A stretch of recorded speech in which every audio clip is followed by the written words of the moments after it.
Welcome to Blizzard Fire. We hope this video helps fire up your solution. You start by collecting precise identifiers, the official college name, campus, and any abbreviations used. Once done, choose which index you need: College Board School Code, ACT code, FAFSA code, or an internal admissions index, and prepare verification details like your student ID or SSN if required. Go directly to the official portal for that system. Using the correct portal prevents confusion and ensures the code you retrieve matches applications and score reports. Next, use the official lookup tools. College Board and ACT have searchable directories filtered by state and campus, and FAFSA lists federal codes.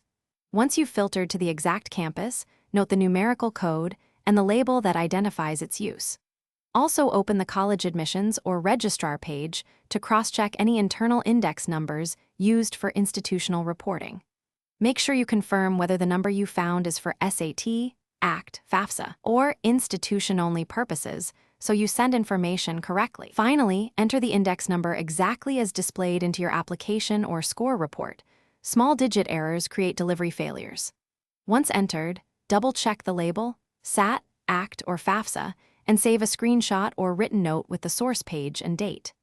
If the code seems inconsistent between sources, call the admissions office or testing agency and ask them to confirm the correct code.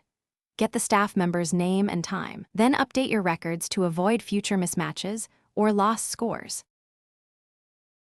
Thanks for watching. If you found this helpful, don't forget to like and subscribe.